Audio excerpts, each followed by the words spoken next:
Hi guys, so it's been quite a while since I've made a YouTube video. So let me try to catch you up on everything that's happened with Leah lately. Excuse how I look, I just got a shower, my hair's frizzed out, and my face is broke out, but that's besides the point. Anyways, it's not about me.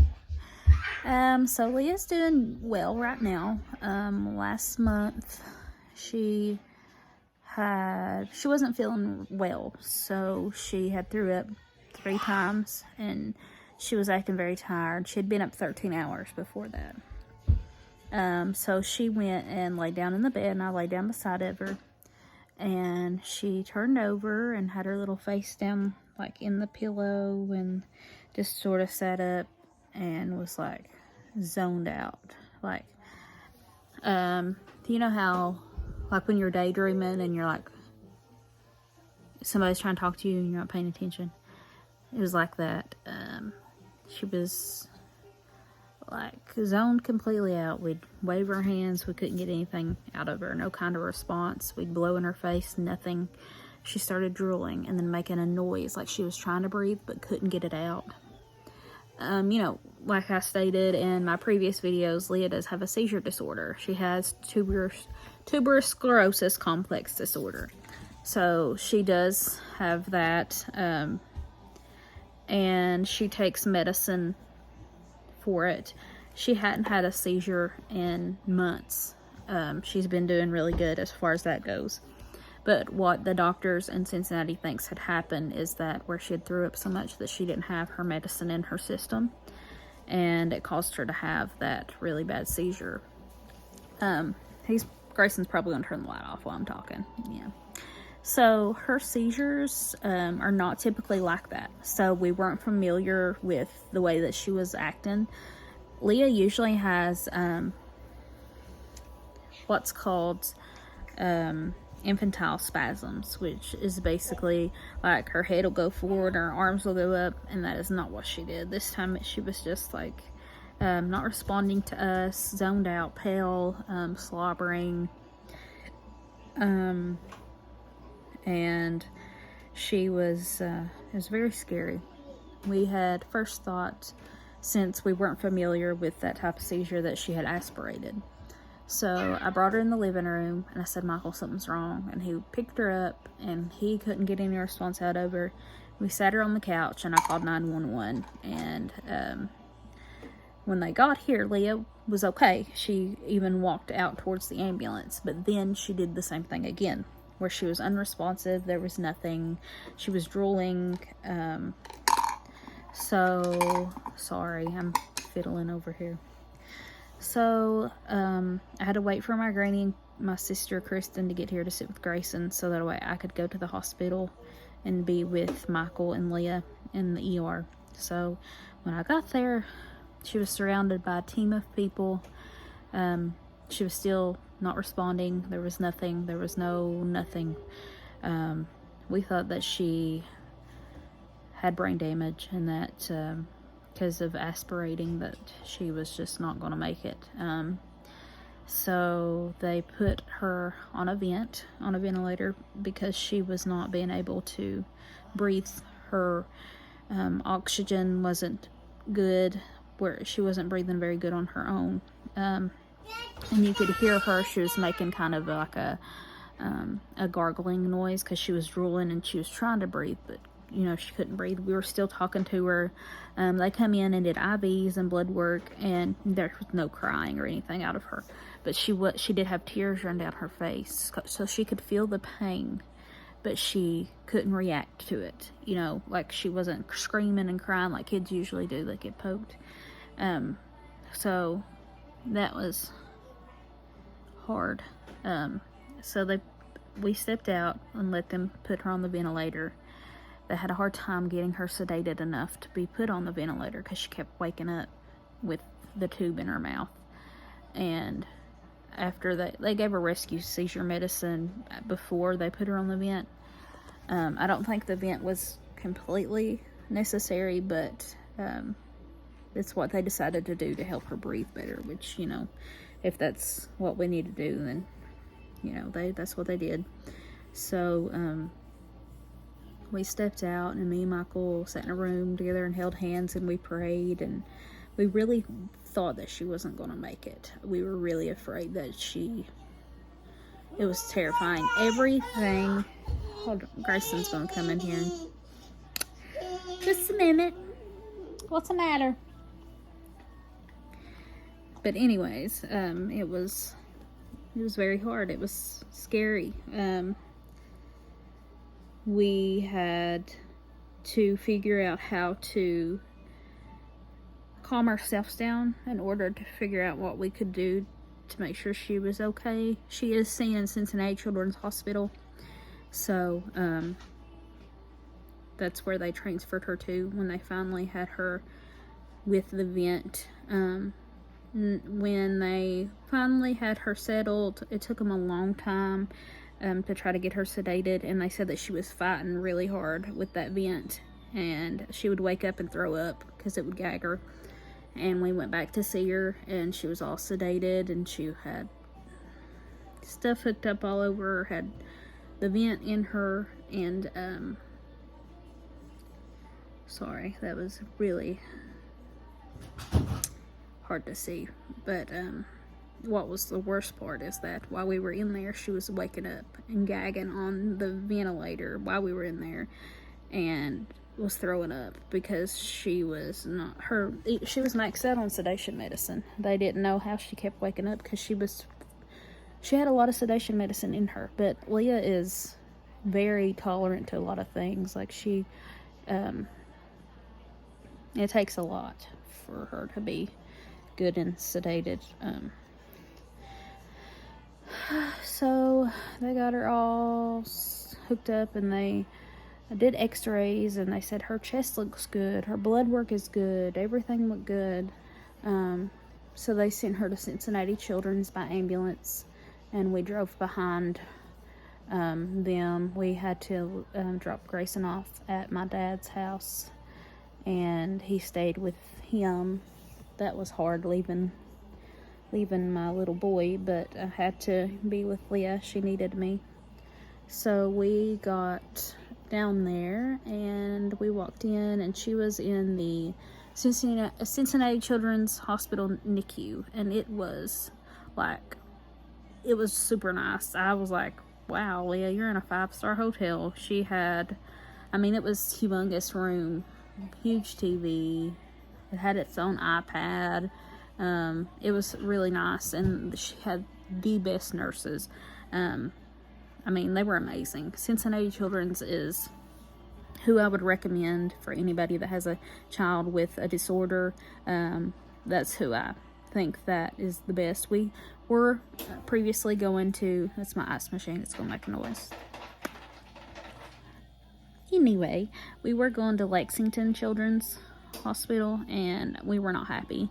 So we transferred to Cincinnati, and they have been amazing. She has an amazing team of people up there, amazing doctors. So Leah was transferred over, and then that night they tried to take her off the vent, so they turned off all of her sedation medicine. And when they did, she was ready to come. She was flipping over like an alligator and out of the water, like trying to get that tube out of her mouth. And they had her arms strapped down so that way she didn't pull it out, because that would have been bad. So they come in and took everything out, and she sat up, and she was just herself. She was Leah. But first, before they took her off the vent, they did they did a CT on her brain to see how it looked, and it was normal. So I cried, happy tears. We were really relieved that nothing really bad had happened with her with that seizure that she had. I'm not sure exactly what the type of seizure was. I'll probably look it up and see, but she was okay when she come to. She was, a little groggy, of course, because all the sedation medicine, but she didn't have any more seizures while we were there. She spent 2 nights in the pediatric ICU in Cincinnati Children's, and then they transferred us to the regular neurology floor in the hospital, so we stayed a night there. So we were there a total of 3 nights, I think. And then we went home the next day because she was fine. She was doing everything that she was needing to do. She wasn't having any seizures. She didn't even have any IVs in her arms anymore. Well, she did have like the IVs, but she didn't have the tubes and stuff hooked up. They took them off so that way she could get up and walk around, because if you know Leah, you know that she's going to want to get up and move, and she's not just going to sit in the bed if she's feeling okay. So what they did to prevent this from happening again was add another seizure medicine to give her when she's feeling sick, to prevent her from having an even worse seizure. So we have to add that on there. When she starts feeling bad, they say just add it for 3 or 4 days or while she's sick, so that way, just in case something like that happens again, you can give it to her. So that's what we have. That's what our game plan is. Now coming home, she did really good. She didn't want to eat anything though, I guess because she had the tube in her mouth, it was like sensory stuff where she's got a sensory disorder. She didn't want anything in her mouth, had nothing touching her mouth, and she would only eat cheese puffs and baby food. I'd asked for prayers, and then about 2 days later, Leah started eating actual food. She's been eating chicken nuggets every day, cookies. My daughter has never ate a cookie before in her life. She was eating these cookies like it was nobody's business, and she loves them. She's been eating cookies. She's been eating chips and crackers and chicken nuggets every day. She's gained 5 pounds since last month, which is amazing for Leah. If you know our struggle, you know how hard it is for us to get Leah to eat and gain weight, because it was only a cheese puffs and baby food diet that she was on, but now she is doing fantastic. Her days and nights are not the best, so her sleep schedule's a little off, but she's asleep right now, which is unusual for her. She's usually up, but her little brother's up, so. But she's doing really good, and I owe everything to God and everything that He's done for my family. Honestly, I don't know what other people believe. You know, if you're watching this, if you know that's something that you don't want to hear about, but this is what we know helped our daughter. You know, we're Christians. We pray. I go to church every Sunday, and God is what took care of my baby. She was not responding to anything. We thought she was gone. We prayed. We even had people come in and pray with us. My preacher, my church family come. They prayed with Leah. They prayed over Leah. Brian was there from church. Leonard and Judy, my pastor and his wife, was Leonard and Judy. We had people outside, Pam and her husband. There was a lot of our church family there with us. Now, Michael's aunt and his cousin works in the hospital, and they came in to see Leah, and they were very nice. They held her hands and prayed with us. She gave me this little jar that had a mustard seed in it. She said, I carry this with me everywhere. She said, I want you to have it. And it's so sentimental to me that she gave me that, because that's what got us through this whole situation, is praying and God helping us. So I have that to thank her for giving me that. Now, we were struggling financially. We was. I didn't have any money in my account. My account was negative. Michael only had $50. I don't know how people knew that we were struggling, but people were bringing us money from everywhere, all over the hospital. Even the doctor that worked on Leah in the ER gave us $50. People are so good. And, you know, with all that's going on in the world, there are still good people out there, and there are. We are very blessed and thankful for everybody that gave us money and prayed for Leah and did everything they could to help us and got what she needed. And, you know, we are just, I mean, my community and the people in my community are amazing. We have an amazing community of caring people that want to help you, and, you know, in the scariest situation of your life. So, we got home, and we've been settled a little while, and she's doing great. It's a little over a month later, she's doing fantastic. She's gained 5 pounds. I needed to make an updated video. I'm going to try to make more videos. Life is just hectic. It's crazy. Their sleep schedule's off, so I'm up at night and sleeping during the day, so I don't have a whole lot of videoing time. But if I do, the kids are hollering or something's happening, so. But I needed to make this updated video. So when we got home, I said, you know what, I really want to get rebaptized. I was baptized when I was younger, and I feel like that I was too young. You know, you can't, I'm not saying that being young is something you shouldn't do when you get baptized. I'm not saying that. I'm just saying that I can't remember it at all. But I have a memory block that the farther I go on with my life, the things that have happened later, I forget. Like, I can't remember a whole lot. A lot of it's traumatic things that I went through during that time that has made me forget a lot.